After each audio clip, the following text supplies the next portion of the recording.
My phone buzzed with the 23rd panicked voice message at 12:15 p.m. today. Jake's voice cracked through the speaker, desperate and shaking. Samantha, pick up. What did you do? Please don't do this. My scholarship is on the line.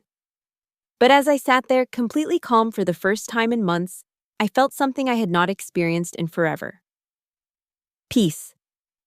Just 48 hours ago, I was the girl crying as I walked out of Tyler's house party. But today, justice had finally found its way to Jake Morrison. Truok kibat jau kau chuyen, hey chotoy biet panjang, same tu jau van han, like và subscribe. Nubantin reng joy ki punu chung ta, kan jung len vi chin min. Boy vi kau chuyen, nay sa chung min reng kong, it sing jang bi joy soon hu rach roy. Let me take you back to where this all started. 8 months ago, I was just another 24-year-old marketing major at Arizona State University, living my best college life with my roommate, Emma.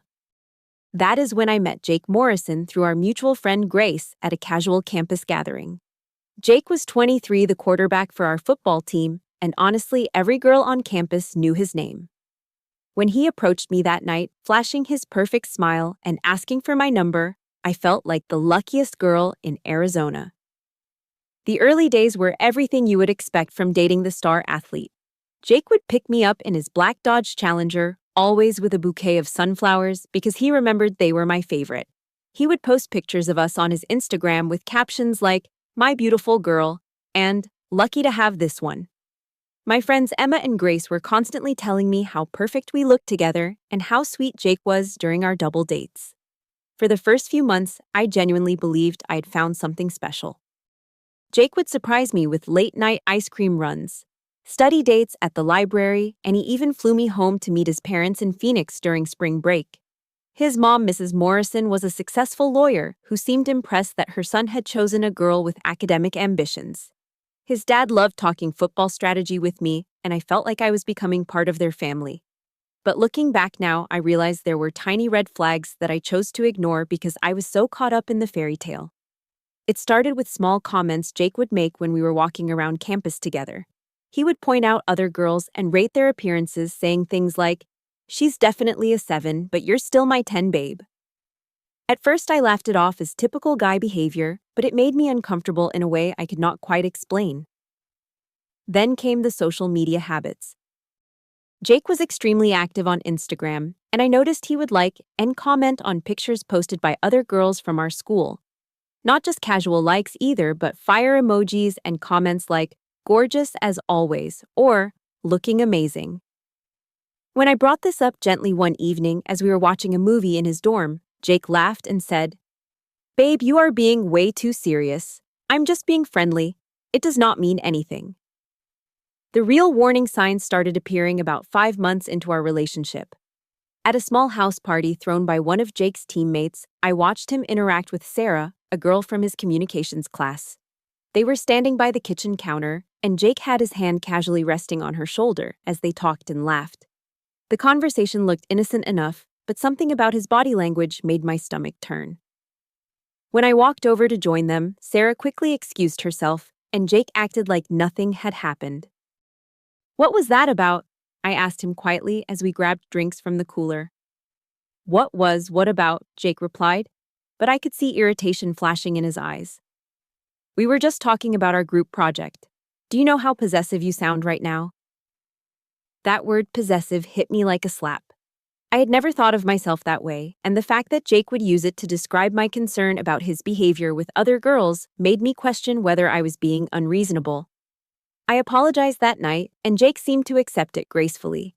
But I noticed him watching me more carefully after that, like he was testing, to see how far he could push boundaries. 3 weeks later came the night that changed everything.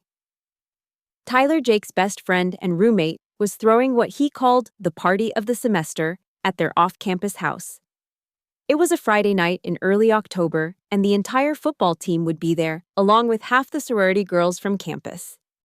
I spent extra time getting ready, choosing a black dress that Jake had complimented before, and doing my makeup perfectly. I was excited to have a fun night with my boyfriend, and maybe make some new friends. When we arrived at Tyler's house around 9 p.m., the party was already in full swing. Music was pumping from expensive speakers, red Solo cups were everywhere, and the backyard was packed with people dancing and playing beer pong. Jake immediately left my side to do his usual rounds, greeting his teammates, and catching up with people he had not seen all week. This was normal behavior for him at parties, so I found Emma and Grace and started mingling on my own. But as the night progressed, I started noticing Jake's behavior shifting into something that made me deeply uncomfortable. He was spending an unusual amount of time talking to various girls, and his interactions were becoming increasingly flirtatious. I watched him from across the room as he laughed with Madison, his ex-girlfriend from sophomore year, touching her arm while they talked and standing closer to her than necessary. Madison was everything I was not. Tall, blonde, confident, and she had that effortless popularity that some people are just born with. She and Jake had dated for about 6 months last year, and their breakup had apparently been mutual and drama-free. I had never felt threatened by her before, because Jake always assured me that their relationship was completely in the past and they were just friends now. But watching them together that night, something felt different. Jake was using the same charming smile he had used on me when we first met, and Madison was clearly enjoying the attention. At one point, I saw him whisper something in her ear that made her throw back her head and laugh loudly. That is when I decided I needed to say something. I took a deep breath and walked across the crowded living room to where Jake was standing with Madison and a few of his teammates. My heart was racing, but I tried to keep my voice calm and reasonable as I approached him. "Hey Jake, can I talk to you for a second?" I asked, gently touching his arm. He looked annoyed at being interrupted but followed me to a slightly quieter corner near the staircase. I could feel Madison's eyes watching us, and several of his friends had turned to observe our conversation as well. "What is up, Samantha?" Jake asked, crossing his arms defensively. "I was hoping we could maybe tone down the flirting with other girls tonight," I said as gently as possible.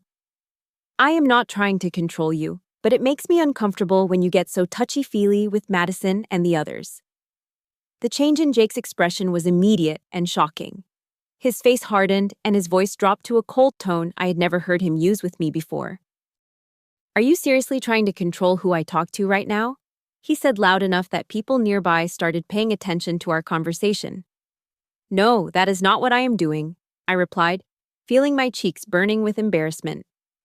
"I just want you to respect our relationship and maybe keep some boundaries with other girls." "Boundaries?" Jake laughed, but there was no humor in it. "Samantha, do you have some kind of insecurity problem? Because this possessive behavior is not attractive." I felt like I had been punched in the stomach. Here I was trying to have a mature conversation about respect in our relationship, and he was making me feel like I was crazy for having basic expectations. "I am not being possessive," I said quietly, hoping to de-escalate the situation. "I just think when you have a girlfriend, there should be some limits on how you interact with other women." "That is exactly what possessive means," Jake shot back. "You are trying to dictate my behavior because of your own insecurities. Maybe you need to work on your confidence instead of trying to change me."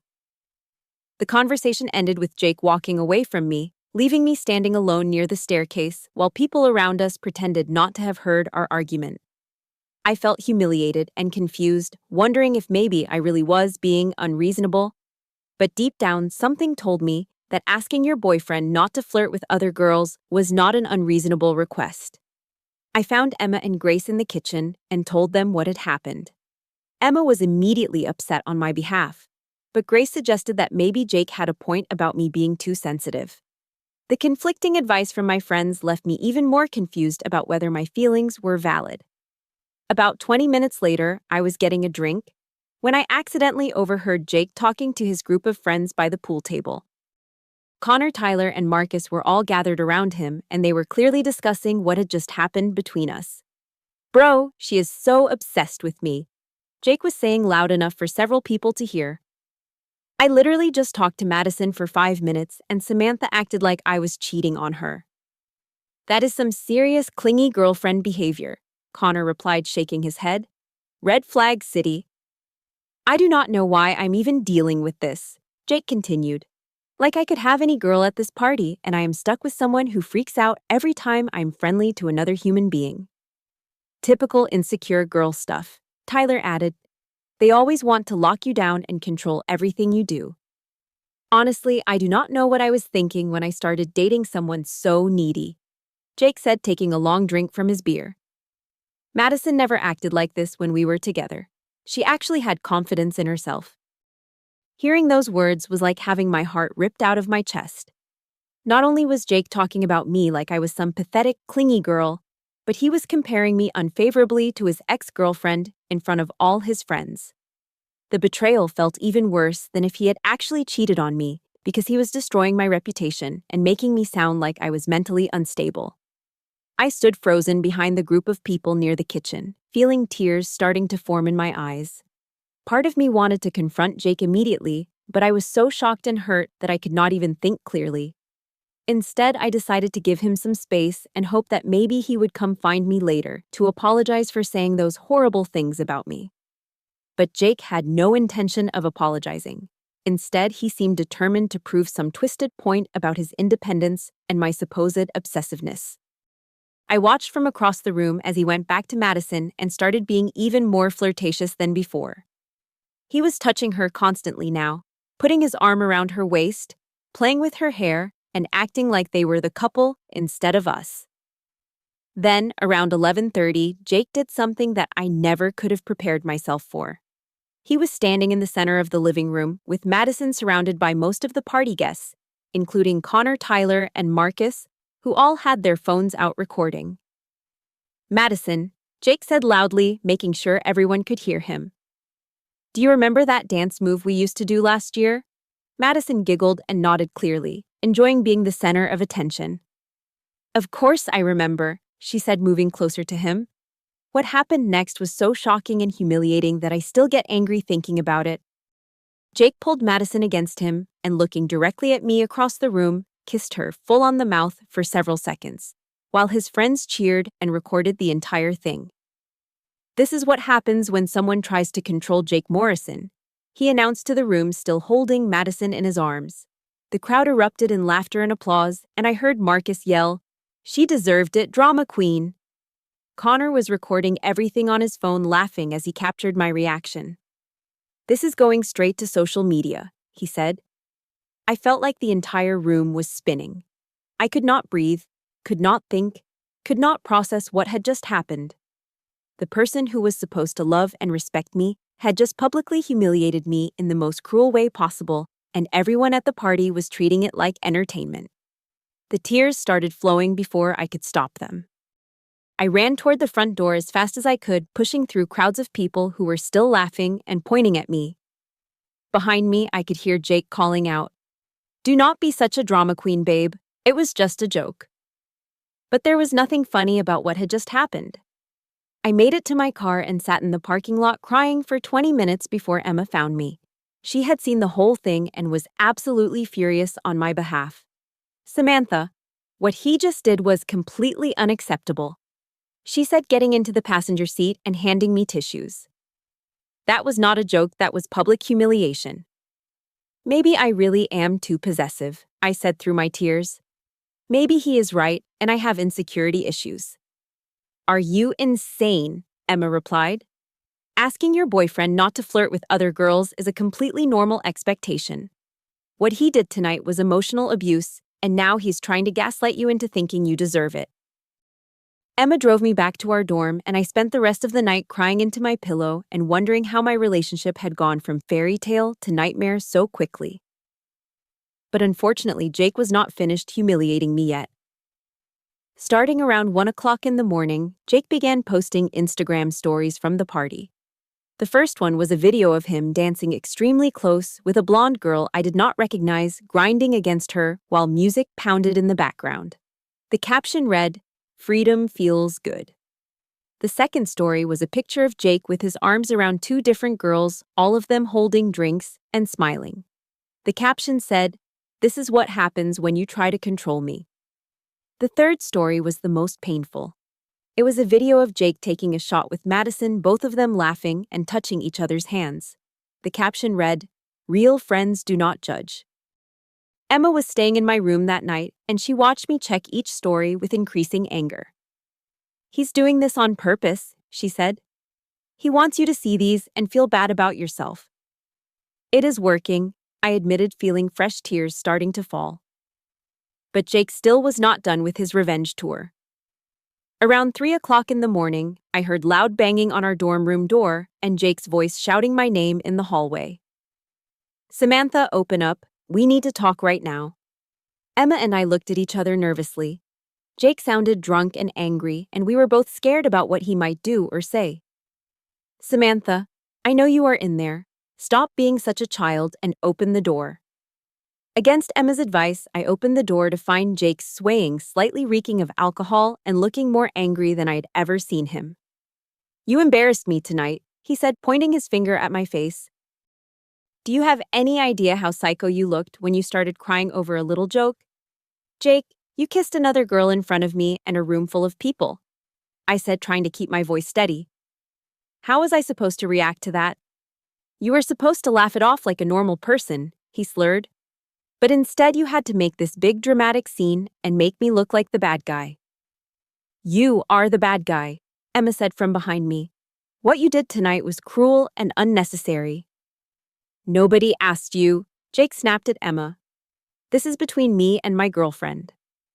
I am not your girlfriend anymore, I said, quietly surprised by my own words. Jake laughed coldly. Yeah, right. You know what, Samantha, every guy cheats. At least I did it to your face instead of going behind your back like most guys do. You should be grateful that I am honest with you. Get out, I said, feeling anger replacing the sadness for the first time all night. I will leave when I am ready to leave, Jake replied. But let me tell you something first.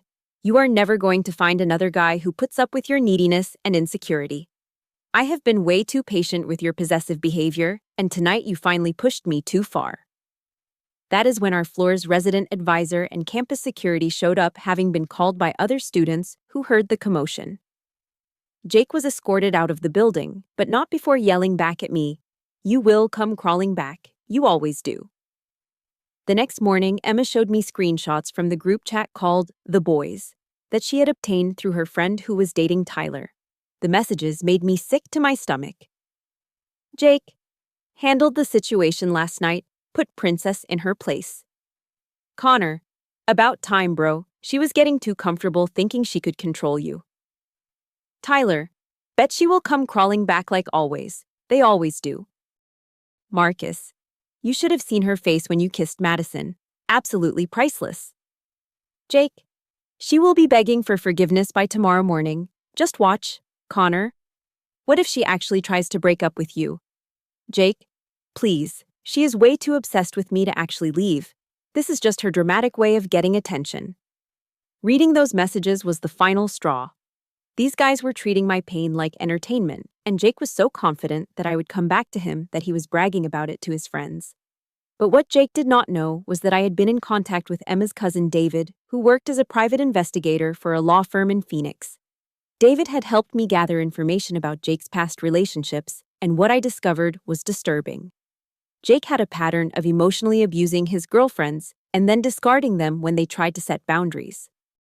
His ex-girlfriend before Madison had transferred schools after their relationship ended, and another girl had filed a complaint with the student conduct office that was apparently dismissed due to lack of evidence. I realized that what happened to me at the party was not an isolated incident of bad judgment. Jake was systematically cruel to the women who cared about him, and he had gotten away with it for so long that he felt completely invincible. That is when I decided it was time for Jake Morrison to face some real consequences for his actions. I spent Sunday morning creating a detailed presentation that would change Jake's life forever. Using PowerPoint, I compiled every piece of evidence I had gathered about Jake's behavior, including screenshots of his social media posts from the party, the group chat messages Emma had obtained, witness statements from other students who had seen his behavior toward me and other girls, and documentation of his academic dishonesty. The academic dishonesty was something I had discovered through my friend Rachel, who was in Jake's advanced statistics class. She had confided in me weeks earlier that Jake had been copying answers from her exams all semester, but she was too intimidated by his popularity to report it. When I explained what Jake had done to me, Rachel agreed to provide a written statement about the cheating. My presentation was 15 slides long and thoroughly documented Jake's pattern of emotional manipulation, public humiliation of girlfriends, and academic fraud. I titled it, Conduct Unbecoming a Pattern of Abuse and Academic Dishonesty by Jake Morrison, ASU Football Team. The first person I sent the presentation to was Mrs. Morrison, Jake's mother. I included a cover letter explaining that I thought she should be aware of how her son was treating the women in his life, and that perhaps she could provide some guidance on how he might improve his character and behavior. The second recipient was Coach Rodriguez, the head football coach. I explained in my cover letter that Jake's conduct was reflecting poorly on the team's reputation, and that several students had expressed concerns about his behavior at parties and on campus.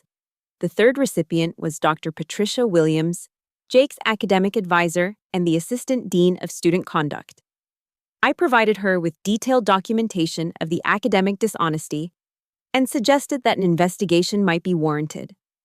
I also sent copies to the Title IX office explaining that Jake's pattern of behavior toward female students might constitute a hostile environment, and to the student newspaper suggesting they might want to investigate whether the athletic department was adequately addressing conduct issues among student athletes.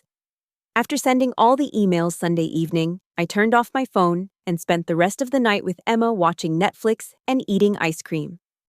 For the first time in months, I felt like I had taken control of my own life instead of just reacting to Jake's terrible behavior. Monday morning arrived with beautiful Arizona sunshine, and I woke up feeling more peaceful than I had in months. I turned on my phone around 11:30 and immediately noticed that I had 17 missed calls from Jake, but I decided not to listen to any of them yet. At exactly 12:07 p.m., my phone started ringing again. This time it was Jake, and I could hear genuine panic in his voice even through the voicemail preview. "Samantha, pick up your phone right now." "What did you do?" "My mom just called me screaming and Coach wants to see me in his office immediately. Please answer me." That was the first of 26 voice messages Jake left between 12:07 and 12:45 p.m. Each one was more desperate than the last. "Please do not do this. My scholarship is on the line. I will do anything you want. Just please stop whatever you started. My academic advisor just called. They are launching some kind of investigation. Samantha, please, I am sorry about what happened at the party. It was just a stupid joke. My mom is driving down from Phoenix right now and she is furious. She said she is embarrassed to be my mother. Please just talk to me. The newspaper called me. What did you tell them? This could ruin my entire future. Please answer your phone. I know you are getting these messages. Connor said Tyler saw you on campus this morning. Just give me 5 minutes to explain everything." The messages continued getting more frantic as Jake realized that his actions finally had serious consequences. Around 1 o'clock, Emma texted me that she had seen Jake running across campus toward the athletic building, looking panicked and disheveled. By Tuesday morning, the local student newspaper had published a front-page article titled, "Football Player Under Investigation for Academic Misconduct and Student Conduct Violations." While they did not use my name, the article detailed the allegations against Jake and mentioned that multiple female students had come forward with concerns about his behavior. Coach Rodriguez suspended Jake from all team activities pending the outcome of the investigations. The athletic department issued a statement saying they took allegations of misconduct seriously and would cooperate fully with any official investigations. Mrs. Morrison did indeed drive down from Phoenix, and according to Emma's sources, she had what could only be described as the conversation of Jake's lifetime with her son. Apparently, she was so embarrassed by his behavior that she threatened to stop paying his tuition unless he enrolled in counseling and made serious changes to his attitude toward women. The academic investigation moved quickly, and within a week, the statistics professor confirmed that Jake had been cheating throughout the semester. He was placed on academic probation and required to retake the course, which would delay his graduation by at least 1 semester. But the most satisfying consequence was watching Jake's social status completely crumble. The group chat messages that had been leaked to several students showed his friends' true colors, and many people on campus stopped associating with them entirely. Madison publicly distanced herself from Jake, posting on her Instagram that she regretted being involved in what she now realized was emotional abuse. Jake made several attempts to contact me over the following weeks, but I never responded. Emma helped me block him on all social media platforms, and I focused on rebuilding my confidence and social life. The healing process was not immediate, but it was steady and genuine. Emma convinced me to join the campus debate team, where I discovered that I had a talent for public speaking and logical argumentation. The confidence I gained from successfully presenting arguments and winning competitions helped me realize that I was not the insecure, possessive person Jake had tried to make me believe I was. I also started seeing a counselor at the Student Health Center, Dr. Sarah Martinez, who helped me understand the psychological tactics Jake had used to manipulate and control me. She taught me to recognize gaslighting, emotional manipulation, and the warning signs of abusive relationships. Most importantly, she helped me understand that asking for basic respect and boundaries in a relationship is not possessive or controlling behavior. Through Dr. Martinez, I connected with other women who had experienced similar situations. We formed an informal support group that met weekly to discuss healthy relationships, self-advocacy, and personal boundaries. Hearing other women's stories helped me realize that Jake's behavior was part of a larger pattern that affected many college-aged women. About 2 months after the party incident, I started casually dating Michael, a graduate student in the English literature program who I met through the debate team. Michael was everything Jake was not: thoughtful, respectful, and genuinely interested in my thoughts and opinions. He never made me feel like I needed to compete with other women for his attention, and he actively supported my academic and personal goals. The contrast between how Michael treated me versus how Jake had treated me was like night and day. Michael introduced me to his friends, proudly included me in his social plans naturally, and never made me feel like I was asking for too much when I expressed my needs or concerns about our relationship. Jake, meanwhile, continued to struggle with the consequences of his actions. His academic probation meant he could not participate in spring football practice, effectively ending any dreams he had of being drafted by professional teams. Several of his former friends distanced themselves from him after the group chat scandal, and his reputation on campus was permanently damaged. I heard through mutual acquaintances that Jake had tried to transfer to other schools, but the academic misconduct on his record made it difficult for him to find programs that would accept him. His mother eventually required him to move back home to Phoenix and attend community college while living under her supervision. About 6 months after everything happened, Jake made one final attempt to contact me. He sent a long letter to my campus mailbox apologizing for his behavior and asking if we could talk about getting back together. The letter was full of promises about how he had changed and how he now understood what he had done wrong. But reading that letter, I felt nothing except relief that I was no longer involved with someone who had caused me so much pain. I showed the letter to Dr. Martinez, who pointed out several manipulation tactics Jake was still using, including attempting to minimize his actions and shift responsibility for his behavior onto external factors like stress and peer pressure. I never responded to Jake's letter, and I never heard from him again. The most important lesson I learned from this entire experience was that self-respect and setting healthy boundaries is not the same as being possessive or controlling. A partner who truly cares about you will respect your feelings and work with you to address concerns, not publicly humiliate you and gaslight you into believing that your expectations are unreasonable. I also learned that sometimes the most powerful thing you can do when someone treats you badly is to simply refuse to accept that treatment and remove yourself from the situation. Jake expected me to come crawling back because that is what had happened with his previous girlfriends.